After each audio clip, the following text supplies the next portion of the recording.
Good evening. This is Talking Devils, your favourite Manchester United podcast. I'm your host, Wayne Barton, joined by a right motley crew tonight on this Sunday evening. First of all, I'll go clockwise, joined by Kyle, my good man. How are you doing, Kyle? Are you good? Good, yeah. United hasn't been able to ruin my weekend this weekend, so it's all good right now. They'll ruin it twice next week. Don't worry about it. I said clockwise. That's obviously for the people who are watching it on YouTube. If you're listening back on the audio, what are you going on about clockwise? Obviously joined by Andrew as well. How are you doing, Andrew? Are you good? Yeah, not too bad. Same as Harry. Not had to worry about the results so far. So, been quite a relaxing weekend. Looking forward to, for me, is always the biggest game of the season tomorrow night, which I'm sure we'll get a bit of coverage on today's show. Yeah, we'll definitely be talking about that game. And Harry, how are you doing, mate? Been a couple of weeks since we had you on. How are you doing? Yeah, okay. All honesty, a little bit worse for wear today. Was out watching the Joshua fight yesterday, so been slightly worse for wear, and bracing myself for tomorrow. So yeah, I'm okay. I'm okay, surviving. Oh, as long as you don't do any Anthony Joshua inspired monologues. Oh no. Well, you are here for that, so you can do the monologues if you want, just possibly not in the same fashion. Oh god. Yeah, if you're watching back on YouTube or Facebook, if you're watching live on YouTube or Facebook, feel free to get your questions in, and we'll get to as many as we can. If you're watching the replay, please say hello. We do still reply to your comments, so feel free to do that. And if you're listening back on the audio podcast, please be sure to like. I don't know if you can like on those platforms, but subscribe and give us a review on the platform you're listening on. It's going to be a busy week on the pod this week. First of all, I want to congratulate Phil Marsh, regular Friday night podcaster with Lee Lawrence and Keane. Phil has been given a really good position at Pilkington FC. If those who watch or listen to the podcast are unaware, he's recently done his metatarsal, so he's got a few injury problems. And in that meantime, he's been given I'm going to say promotion, but it's not really. It's his first coaching role of the under-23s at Pilkington. And Phil, anyone who's come across Phil in football knows what an honest person he is, and what a great role that will be. A lot of people will be able to learn from him. So good luck, Phil, and congratulations. Just fantastic job. We have got a packed week on the podcast as well. So Joe Seeley, the son of Les Seeley, is going to be on the podcast tomorrow. Joe has been working for years on getting Les's autobiography published. So we're going to be talking to him more about that. And I'm sure anyone of me and Andrew certainly are old enough to remember Les and what a character he was. I'm sure about you guys, you young ones, Kyle and Harry, but we certainly do remember him and love him to bits. Also, on Tuesday's podcast, we're obviously going to have two match reactions. First with Luke Steele and Jamie, and then with Paul Parker. I guess it's the biggest game of the season, so I might as well have a couple of match reactions in there. Also going to be talking to Andy Slater from the Barmy Army Women's fanzine. He's the editor of that, so we'll be talking to him on Tuesday. And I'll be talking to Matt Dickinson finally on Tuesday. He's the guy who broke the story about Jim Ratcliffe, the takeover bid. That's not why I'm actually having him on. It's because he wrote this book, 1999, and he just happily coincided with that. So I'll be able to grill him on both. And it's a great book, by the way. Give it a read. Okay, first things first. We'll start with the good stuff and then get to the dread. The good stuff is, first of all, that Casemiro looks like he's nailed on to sign. He's the fee was agreed. I think he's had his medical already. He's been in Manchester. He seems to have been quite happy to push for the move as well. Andrew, I'll come to you first on this. It's a massive statement of progression from United to make a signing like this, or for Ten Hag at least, to say, look, we've had a massive hole in that midfield for a long time, and you might as well fill it with one of the best central defensive midfielders in world football, certainly over the last 2 or 3 years. So, I mean, there are some concerns about his age, about Real Madrid letting a player at his peak go, like they did with Varane, or they selling as a dud. But all in all, it seems to be a very positive signing. What do you make of it? I think it's a superb signing for Manchester United. And, there's people saying it's come out the blue, which it has probably to most supporters from a couple of people I've spoken with who get a little bit of inside scoops have said it was a name which was thrown about early in Ten Hag's days. It was somebody who was looking to get into the club, but they just thought there was no possibility of that happening. And we've seen that over the years with many signings at what United have made, where signings have come out the blue. You look at Cantona. It was a phone call to Alex Ferguson hoping to sign Dennis Irwin, and Chicley asked for Cantona and he got Cantona. This is almost a little bit like that. The club had him on a list of players, never thought they were going to get him. The attention and the focus has pretty much been on De Jong, who apparently is still linked. He's still a possibility he could come in if they get the issues resolved with Barcelona. But he's the sort of player which we need. We've been crying out for. And, people have said we've never replaced Carrick since Carrick went. We've never replaced Keane probably since Keane went. And they're not the same type of player, but he's a player who's going to get up and down the pitch. He's aggressive in the tackle. Ten Hag has said constantly, we need to get more aggression into the team. There's players who aren't putting the foot in, or we're not getting that energy in the tackle and the energy in the press. And I think that's exactly, what he's going to bring to the side here. I think he's going to lift other players' games. The interesting one is now, what's that dynamic going to be between Fred, who he plays with in the national team? Where does McTominay fit in with this? But also, where does it fit in with sort of Eriksen and Fernandes? And we're going to touch a little bit later, I'd imagine, on other signings which have been looked at. And I think this week's been quite a mad week for Manchester United, both on and off the pitch. And it's probably going to be like that now until that transfer window shuts. And Casemiro is a signing where, people, I think, look at the negatives far too often. He's 30 years old.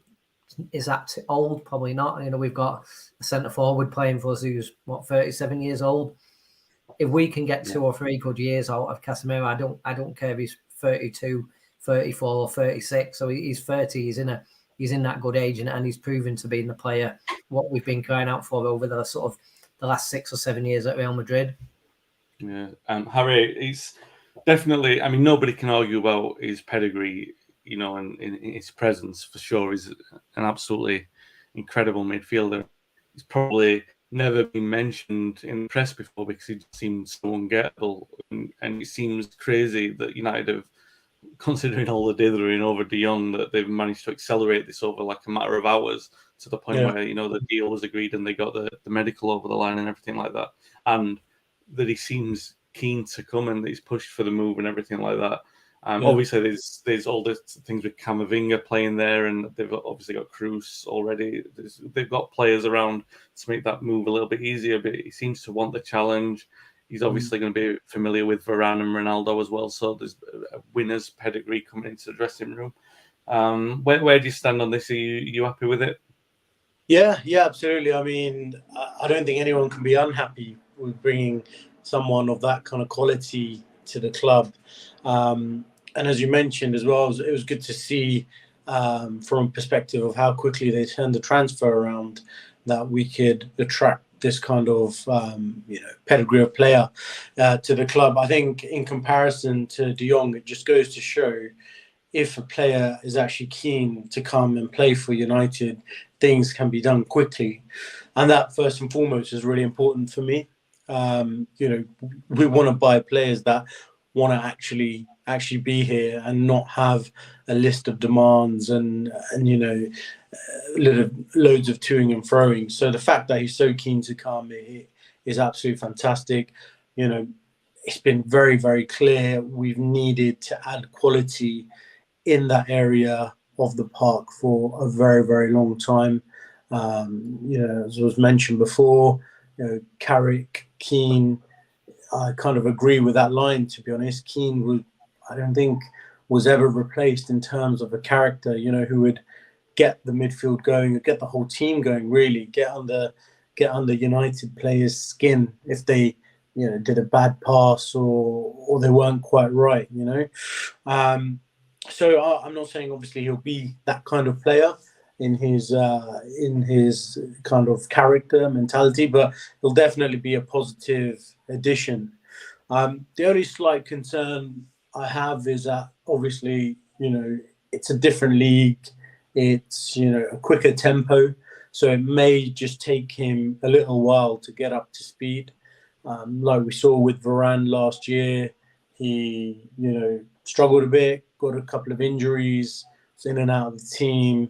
And especially in that position, when you do have to go up and down the pitch, given he does do it for Real Madrid, he may need to do it a little bit more for United, because of how quick the Premier League is. And, as we've seen already in the first 2 games, no game, I think, is an easy game in the Premier League.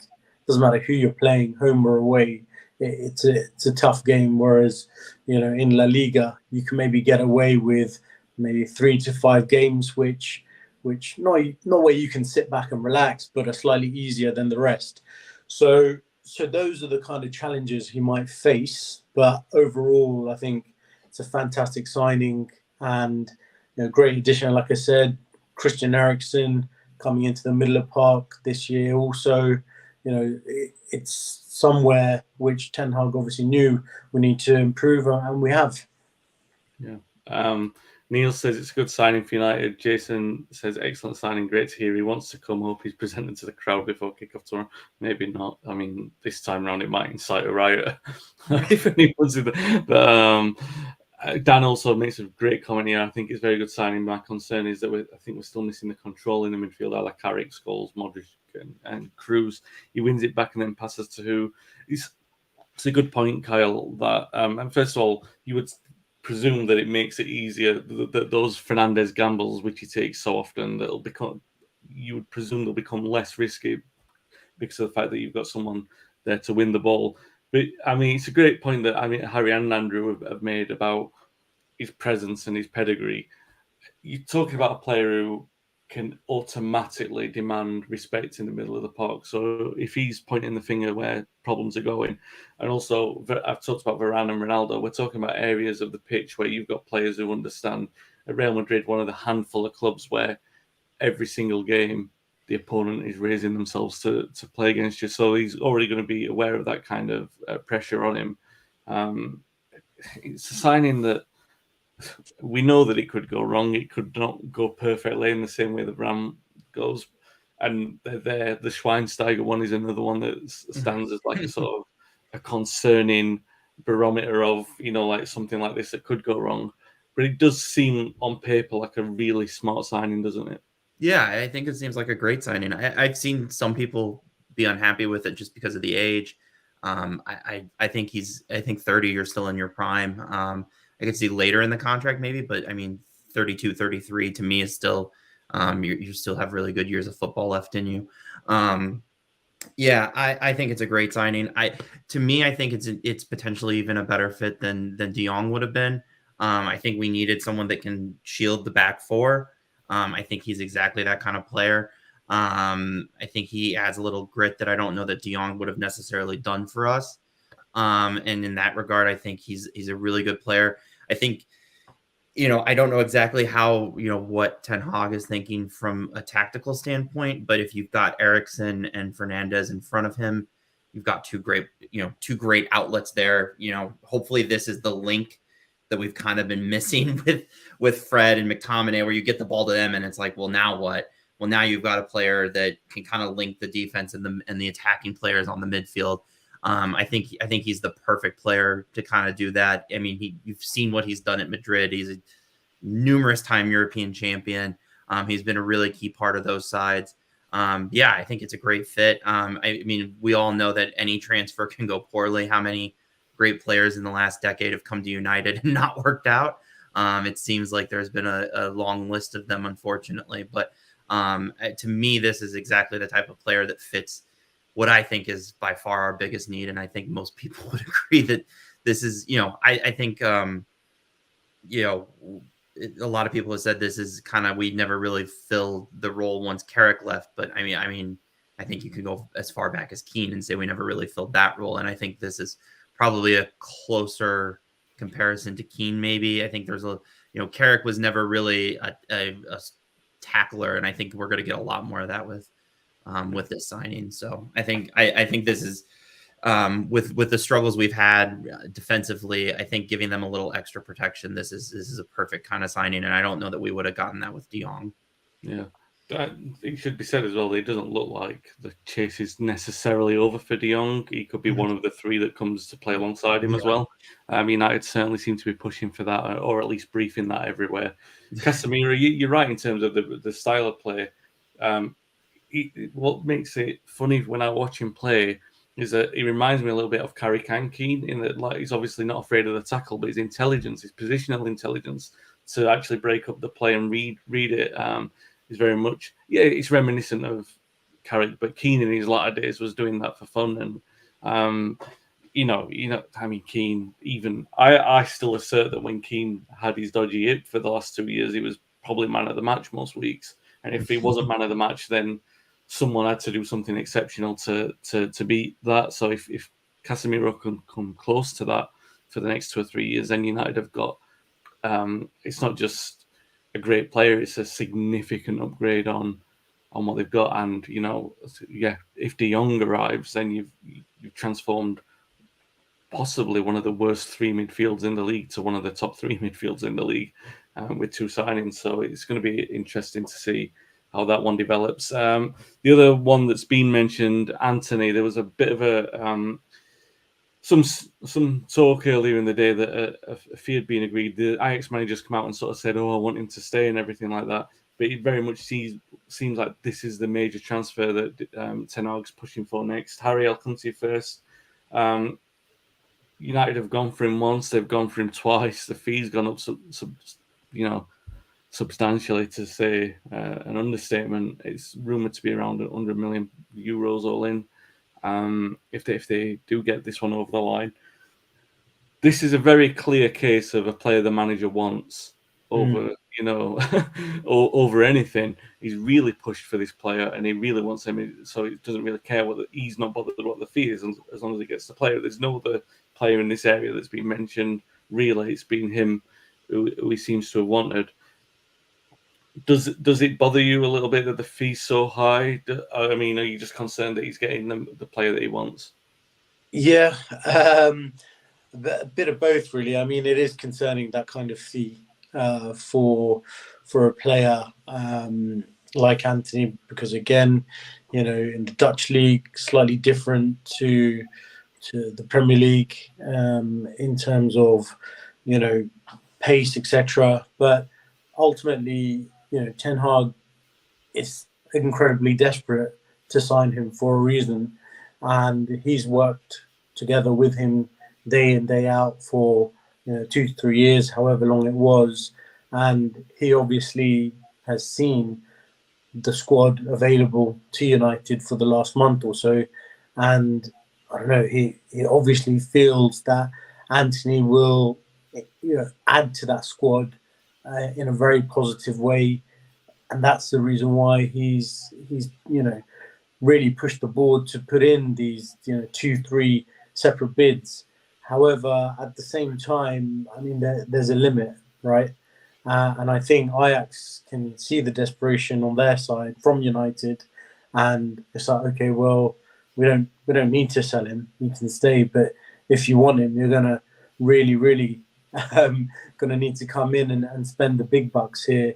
The only concern I have, I think I raised it last time as well, is Ten Hag does seem to have this obviously fascination of players that he has managed before, and it's just a little bit concerning from a recruitment point of view, where he needs to maybe trust kind of scouts which are at the club, or working on a bit of research to identify similar players or similar traits which are outside of the players that he's managed, right? And then we wouldn't necessarily be in this situation where, like I said, Ajax definitely know how desperate Ten Hag is to have him in. Obviously, the first 2 Premier League games don't help that either, because we haven't started very well. That doesn't put our position, it puts us in a weaker position, if anything. So it is concerning. I won't lie, that amount of money for a player like Antony is a little bit concerning. Yeah, Kyle, great commenting from Dan. He says his view on the fee for Antony is that should he have a good season this year, then it's certainty that the likes of Barca or Madrid come in next season and pay around £80 million. And Jim says, how can Antony be worth that much and they won't pay the extra for Frankie? This is really good. It's an interesting point here because United's balance sheet doesn't really, I mean, you can view the accounts wherever you want. It doesn't suggest that there's a tremendous amount of free cash there to be splurging this amount of money, which tells you that they're probably putting the structured payments in, and it's going to be over the next 2 or 3 years, which a lot of clubs do. I'm not saying that they don't do that, but United are already, I think they're already owing about around £100 million in transfer. Yeah, I saw that the other day. It's a lot of money. So you're basically doing the same again for these players that we're bringing in now. Obviously, the squad needs them, so you can understand Ten Hag pushing for them. Antony's a very special case in point. The fact that it's a lot of money for a player who you would probably, if United were paying £40 million for him, you'd be thinking, all right, that seems about the same, the sort of standard what you'd expect for someone from the Dutch league. But it's gone up and up and up. And yeah, you can argue that Ten Hag wants him. But then there's this risk of like doing the Barcelona thing, right? And getting into that era of like spending money that you don't have and creating, problems down the line for players who, you can understand if they're doing it for Casemiro, you can understand if they're doing it for De Jong, players of quality. But for a player like Antony, it's like, I'm not sure about this. The one good point is that he's got a resale value at the end. Where do you stand? Are you looking at these transfers, United? Are you thinking this is concerning panic, or are you looking at it thinking these are the players that United need to be bringing in? Yeah, it's a good point. I like the point about the fact if he has a good season, yeah, Madrid or Barcelona. I don't know about Barcelona. I don't know where they're going to get that money from, but activate the seventh lever maybe. Yeah, I mean, eventually, they're gonna if he has a good season, they're gonna come calling. You almost wonder, if he is as good as Ten Hag thinks he is, you almost need to get in there early before, a Madrid does come in. I think the De Jong point was interesting too. Like, why not pay the extra money for Frankie? I think the best example here is the fact that Antony clearly wants to come and is pushing to come, and we'd have no idea what's going on with Barcelona and Frankie at this point. It seems like I don't know. We've speculated and speculated and speculated. Whether or not he wants to come, if there's some sort of assurances behind the scenes that he's offered Ten Hag or not, or whatever. But it's pretty clear Antony is willing to push for this move. He's missed training, the last 2 days. I don't think he even made the squad for them today because they think he was distracted, or this weekend. I can't remember when they played, but yeah, it's a really tough one because it's a lot of money that we're talking about, and Ten Hag obviously really wants him. I know right wing has been an issue for us. I thought Sancho was supposed to fix that, but he's, I think, struggled. I hoped that a new manager would kind of help fix that. It doesn't, we're still early into that. I still think he will come good. I've seen a lot of people say that he's a left-footed right winger, and the ability to cut in and take those shots is something that Ten Hag really wants. So I think that's he offers something different from what we have in that position. That is a key position for us right now. So that's certainly of interest. So I think that fills a need that the manager really wants to address. But we're talking about a lot of money for like Harry said, coming over from the Dutch league. It's I don't know. It's hard to say. At the end of the day, if the manager wants him and we are able to pay the fee and it's the transfer is sanctioned, then yeah, go get the player. But if it hinders us for the rest of this window into the next window, then that's obviously a very different conversation. But yeah, I mean, I think we've complained that the manager has not been properly backed, and now he's asking for this player that he wants, that fits his system, that he knows, that he has a relationship with, and we got to pay to do that. So I don't think we can have it both ways. If we want to have the manager back, I think you gotta go get the player. And hopefully, my hope is we're talking about 100 million euros, I think is the number being quoted right now. Hopefully with him kind of pushing for the move internally, I'm hopefully that there's some sort of negotiation that will go on, but it seems like the club is pretty firm that it's going to be, 100 million euros, which is an insane number. But let's see what happens in the next 2 weeks. Yeah, it's not going to be the only money that United are looking to spend as well. Yeah. Jason says we need more attackers. We're not creating enough chances. And Dan says it's a good point that United are currently looking to spend cash they don't yet have. It's not to say they won't have it, but as it stands today, it has to be against forecasted revenues, risky. Yeah, it has to be said, United are not the only club doing that as well. Rory says, are they spending money they don't have, or is it almost a sign that investment is coming through a partial or full sale of the club? Going to be a lot of speculation like that over the coming weeks. A lot of people watching at the moment, really appreciate that and the discussion that's coming in. Please hit the like button on YouTube. I think it really helps the visibility of the show. So, please hit the like button. Really appreciate that, and it does help us. Andrew, Antony is, the guys have already said he's coming from the Dutch league. For every Van Nistelrooy and Robben, there's a Depay, or the fella who went to Middlesbrough and never scored apart from against us that time. I can't remember his name, but I remember him scoring against us in the snow in April. Only in Middlesbrough. It is a hit and miss market, and it's a lot of money. But again, it is a player that Ten Hag knows, and it's a player that he clearly wants. What do you reckon? I think every transfer is like that. It's easy to say, not everyone from the Dutch leagues made it, but not everybody from the English leagues made it when they've come to Manchester United. And there's been big players at other clubs who just can't handle the pressure at Manchester United. And you look at the likes of Varane over the years. When we signed Varane, it was, for me, that was a statement signing. What probably set world football alight. It was probably the biggest signing Manchester United have ever made. We've always tended to buy players and develop the player and make him into that superstar, like we did with Ronaldo or with Beckham. And signing Varane was a big statement of intent, and it just didn't work for various reasons. And some of that was, we probably didn't actually need him at the time. We already had a superb midfield, and okay, Beckham was looking to go to Real Madrid. There was probably a bit of a continuity plan with that. But I think what I've seen of Antony, he's been, and it's very limited what I've seen. I've just seen the odd clips and done a little bit of research. And then what's got me is the manager stuck by who he wants to be as his initial targets. He knows who he wants to bring in. And if that's going to cost a few £1 million more, which was probably the initial fee, then so be it. It's like monopoly money these days. It doesn't really mean that much to the club. You pay this for one player and you pay that for another player, and that's the price what it happens to be these days. I think the 100 million figure of probably euros, you're probably talking about maybe 70 million up front and maybe 30 million depending on what he wins over the next 5 or 6 years. I think there's a bit of a 70 million.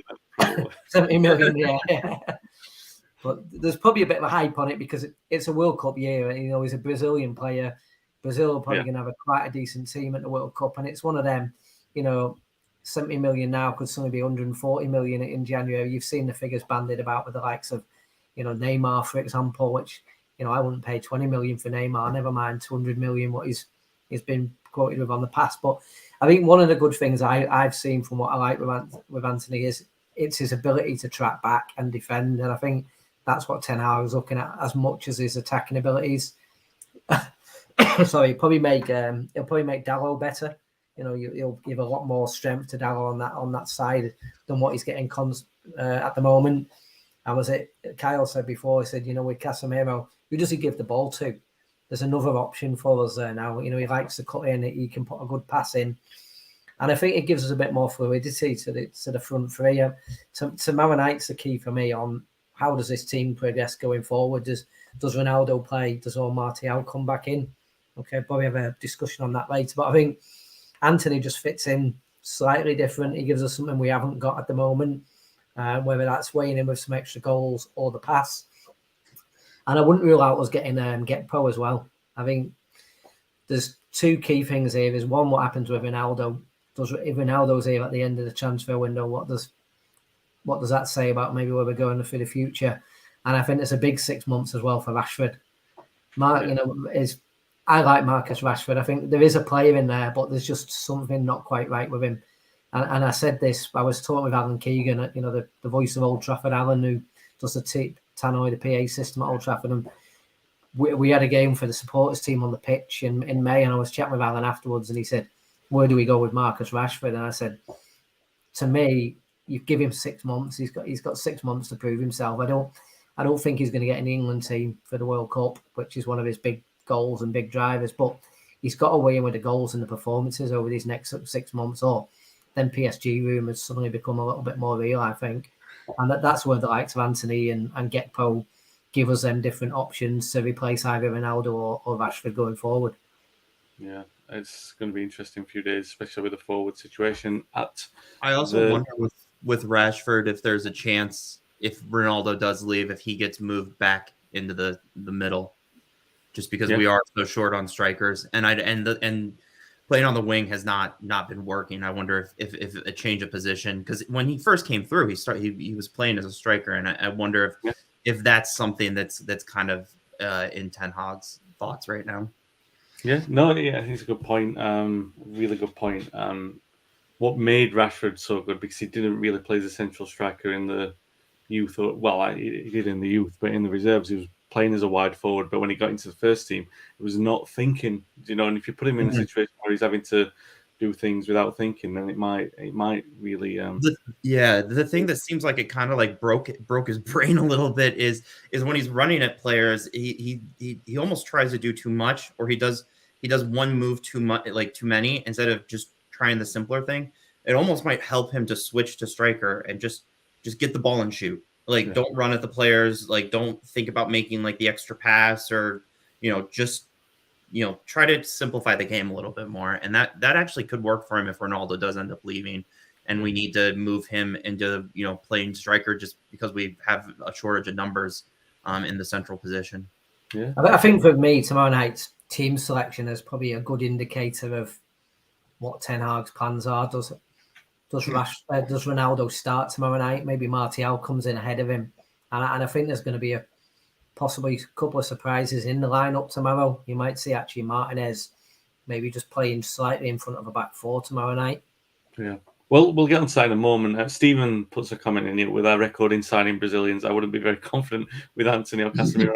I'm going to say I spoke to two Brazilians that played for us, Rafael and Fabio, and they both said that they raved about Casemiro for sure.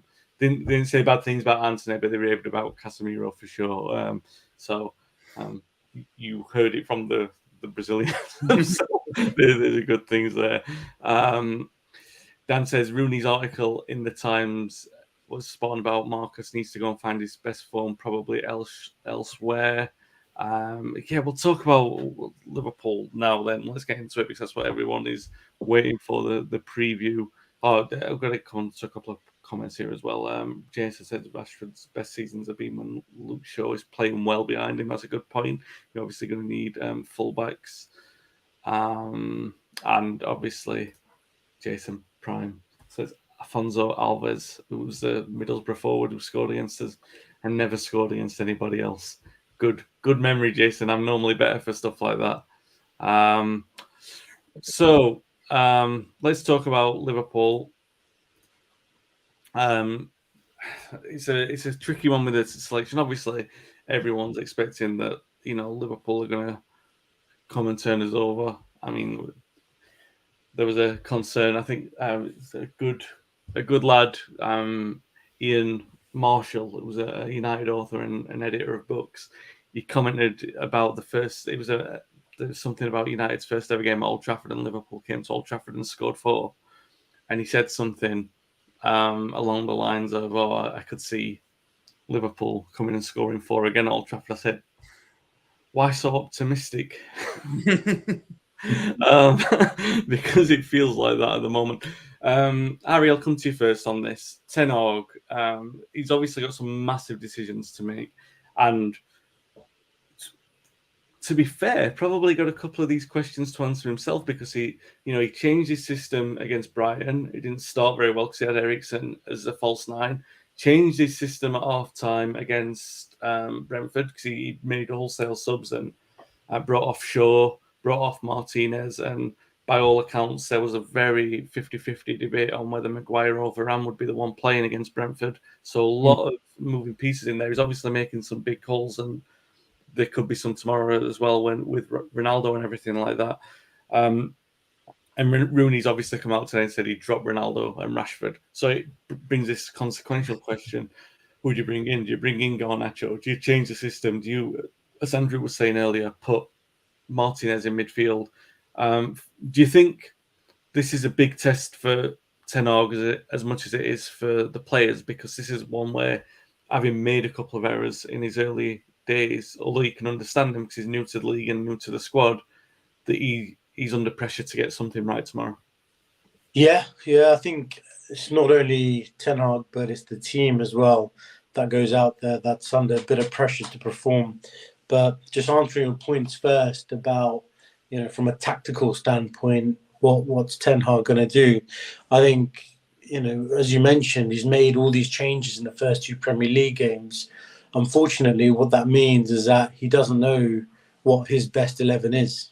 And he also obviously had this thought in both games as to, you put out the team that you think is going to go ahead and win that football game. But in both circumstances, it didn't quite go to plan. Definitely against Brentford, I unluckily was there right behind the goal where we conceded all four. And trust me, it just wasn't a good sight in the terms of it. I think it happened in the first game as well against Brighton. When we concede, we seem to go back to default mode mode from last year, where we literally, it's almost like we have a bit of a panic attack, and everyone just kind of it's just let's not concede another, and it just got worse and worse. So, I mean, from Ten Hag's perspective, it's big calls all over the park. Does he start Martinez again? I know a lot of people, were putting comments about his height. Again, seeing him in the flesh, he isn't very tall. It is true. He's not the tallest centre-backs. So, I mean, do you put faith in him again and start him again against Liverpool? Do you switch to a 3? Like Andy was saying, I don't think that's such a bad idea to have him just in front of Maguire and Varane. I think that could be a very good option because he is pretty good on his with his feet and distributing the ball. Ronaldo, Rashford.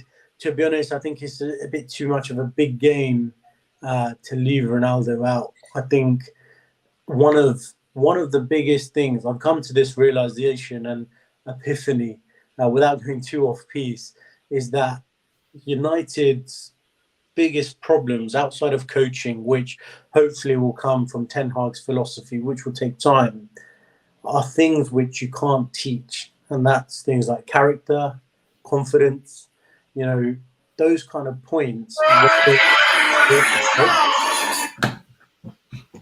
Sorry, that wasn't me. No, I saw that. Don't know what that was.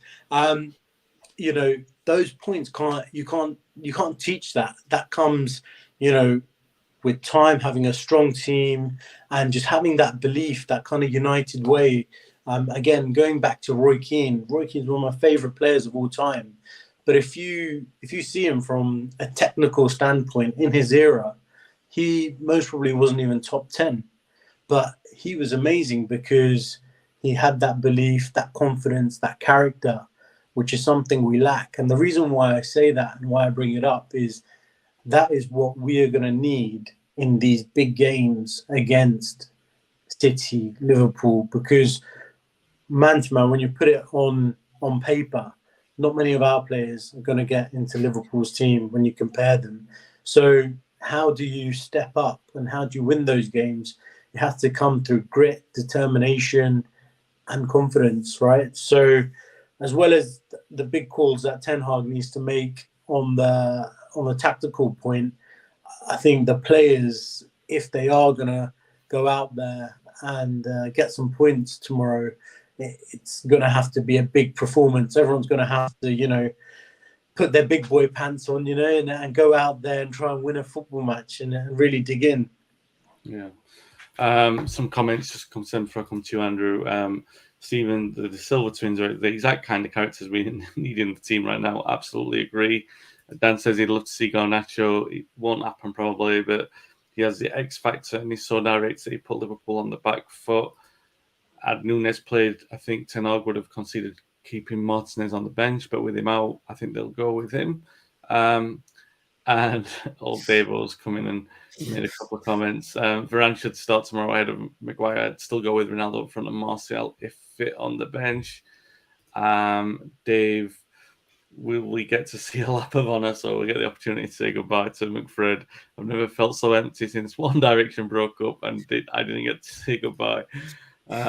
Rory just commented on your point, Harry, about Keane. Not having that about Keane, he rarely misplaced a short pass. He wanted it more than everyone else, so he gave his tackles by, ran more than anyone, and could score a goal or two as well. And Dan says, bad time for Harry's mum to call. Yeah, well, never know.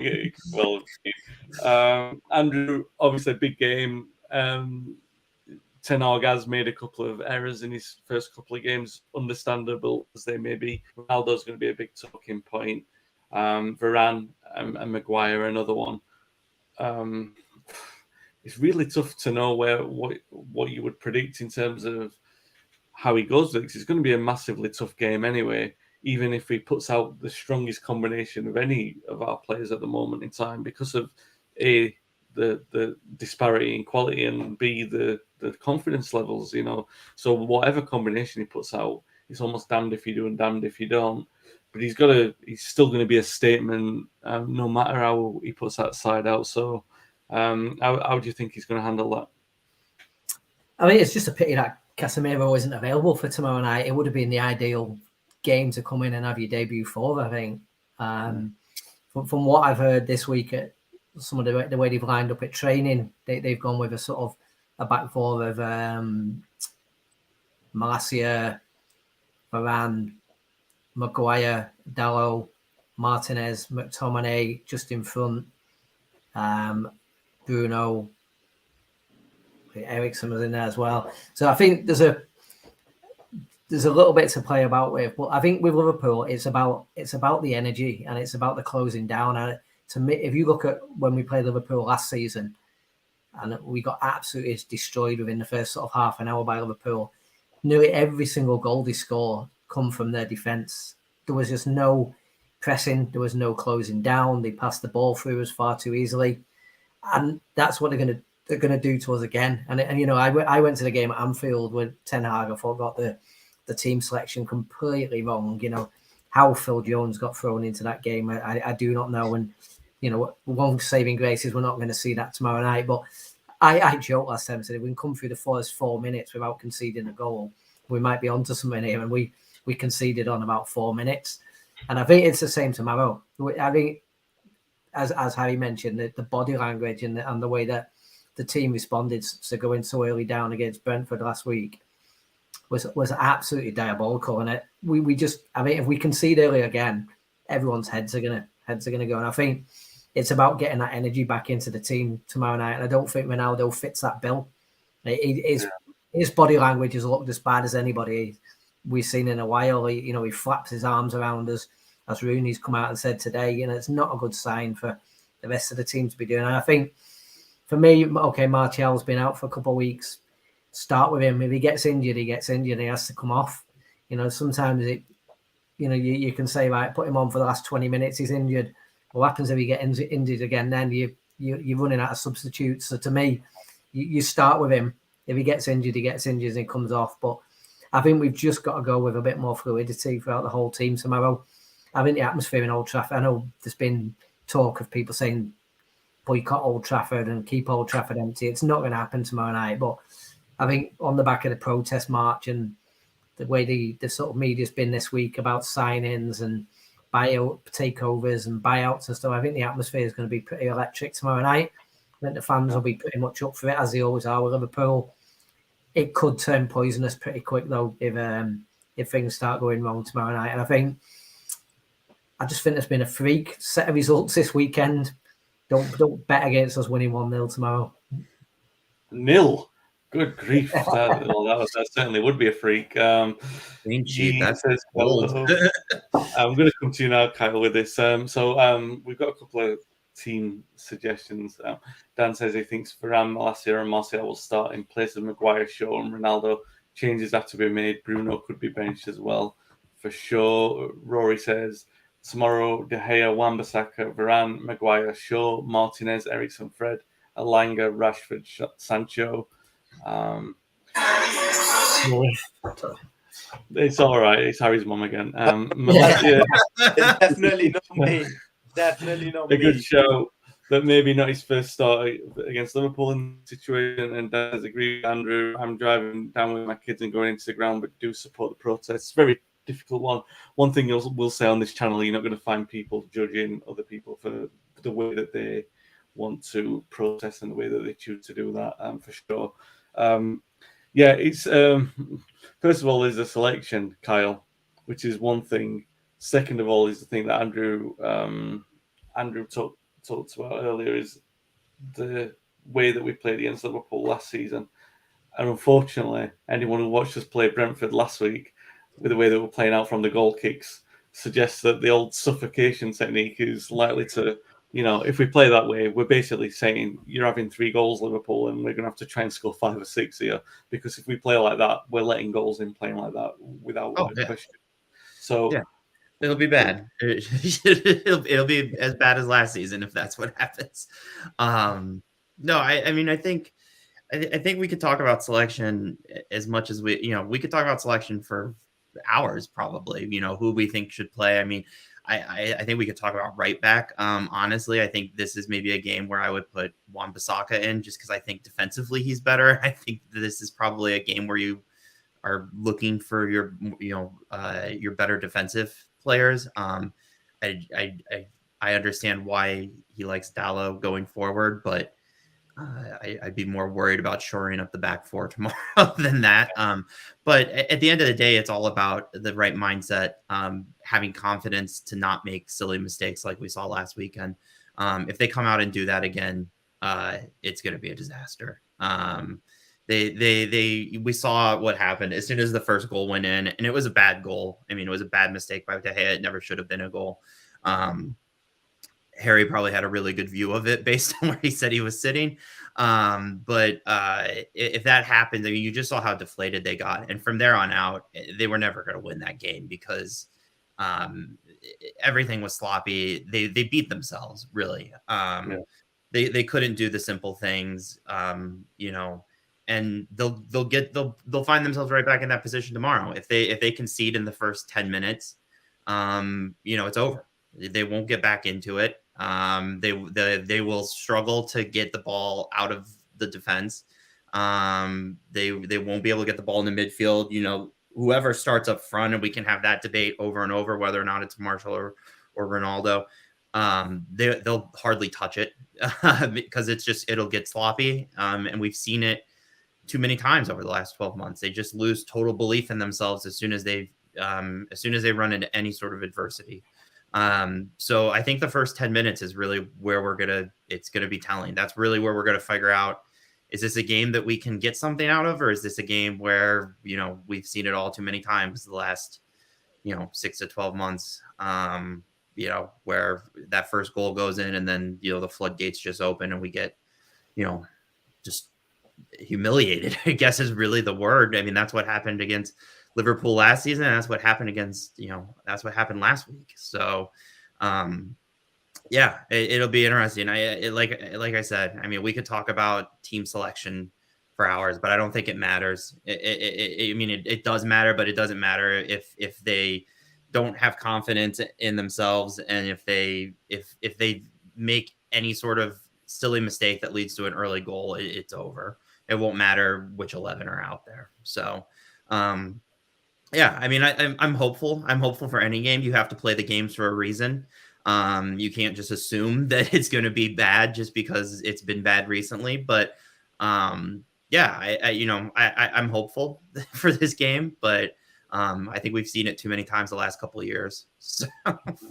Is it, in your opinion, having watched this team, as we all have for like the last sort of 4 or 5 years, are we kind of hoping to see something that we've never seen before, which is, and I don't want to say this like, because it sounds really critical, you want to see a reaction from them, and I'm not being, well, I guess it is an harsh thing, but I think it's realistic. We're just not seeing a team that has reactions in them. Yeah, I mean, it's I just, as soon as you said that, I just thought of all the like tweets and Instagram posts that they put out after every loss, where it's like we have to look in the mirror and react, and then there's never an actual reaction. It's all just words, which is the most annoying thing in the world. Yeah, I don't know. I don't know how you can come out of that game last week and not react, but I also don't know how you could come out of last season and not react, and yet here we are with 0 points, sitting, basically at the bottom of the table. I guess thanks to West Ham, we're not bottom of the table right now. But they don't have any fight in them. And, my hope is that Ten Hag will eventually be able to turn that around and get their mentality right. Someone has to give them that belief back, because they're not as bad as they've played. We know that. We've watched, Solskjaer had this team in second place, what is it, like 2 seasons ago, 2-3 seasons ago, with a lot of the same players. They're not as bad as they've been playing. They just, I don't know where the fight has gone. Like, they just don't have any belief in themselves, and it's really sad to watch. It's sad as a fan. It's like I watch Rashford play, and there's just like him in particular, and there's just no joy there. It's like kind of like it makes me feel bad for makes me feel like bad watching it. It's like something's like broken some of these players. They're I don't know. I really hope they figure it out, because we can't keep watching it. They can't keep playing like that. It's really a problem. And that's one of the thing I like about the like Casemiro. I think is a perfect kind of signing, because he's fiery. If you've seen some of the compilation videos that have gone around Twitter of his performance against Liverpool, where he's going into those like bone crunching challenges, and it's like you need someone like that in the team who's got some fight, who's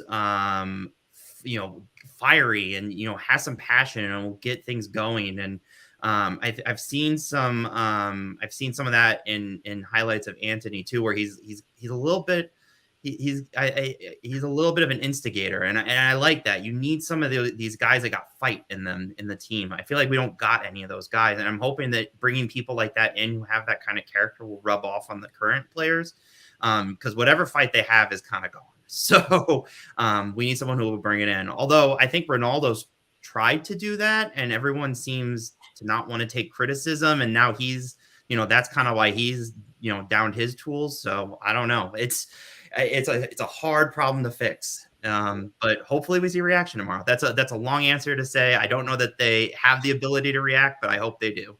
Yeah.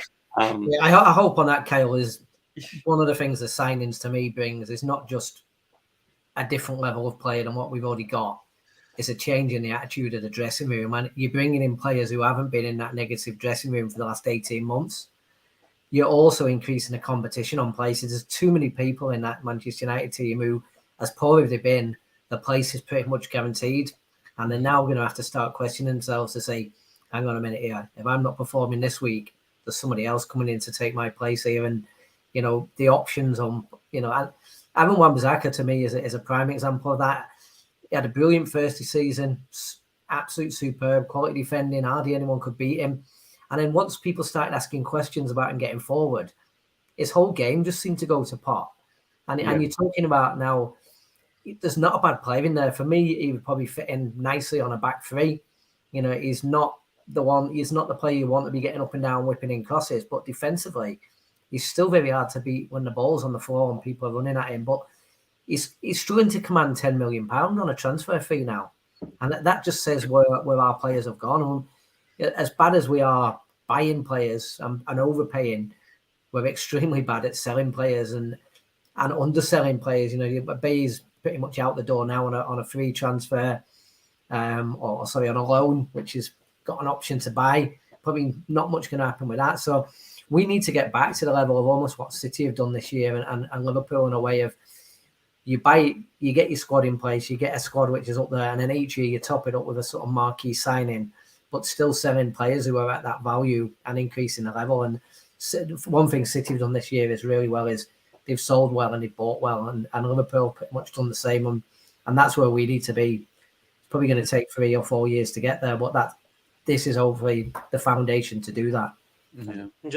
Just a quick point, like adding to all of that, like to summarize, I think it just all starts with confidence. Like what Kyle was saying before about Rashford. You know, Rashford, he used to have like no fear, right? He used to just run at players, and sometimes he'd beat them, sometimes he wouldn't, but he would still like carry on going. I think just last couple of years, he's lost that, and I think it's not just him; it's the whole team. If you look at Sancho's regressed, if we're quite honest, from the player that we saw at Dortmund and with England. So I think if you start with the confidence and then, you know, just lifts everyone, and then they stop playing the sideward balls and they start going a little bit more forward, a little bit more attacking. And I think that's really going to be the key factor, because if you base it on attributes and players, our first 11, you can't say our first 11 isn't as good as Brentford's first 11 or Brighton's first 11. So, you know, what is the factor that's missing, right? It is these points, I think, around confidence, character, philosophy, which hopefully Ten Hag will instill with them in time. And then just one other really quick note, just slightly off piece, where one thing that I noticed in the Brentford game, which I think Ten Hag needs to change, is every time we conceded, I just looked over to the bench and he wouldn't get up. I think in situations like that, you really need your manager to get up on the touchline, start barking some orders, getting under the skin of the players and, you know, trying to lift them. And I very rarely saw him get out of his seat that first half. And, you know, if it's like that tomorrow, you're dealing with a team who are kind of lost themselves and the manager's not there supporting them. I just think it doesn't help. No, yeah, it's a good point. I will say he was up on the touchline against Brighton. Quite active. He was maybe sitting down because it was so hot. Everyone was sitting down if they could. So some comments before we close out the show tonight. Thanks everyone for joining the conversation in the comments. It's been great. And thanks for the lads, obviously, for coming on as well. Jason says, I will not be boycotting. The team needs support more than ever. Dave, you've got a lot to say on the boycotts and the protests. He says, walking out will have a bigger impact than standing outside the store. Asking people to boycott is pointless. Walking out after the first half while the world watches is the only protest that can work. Jay says, really think we'll see character tomorrow, whether we lose or win.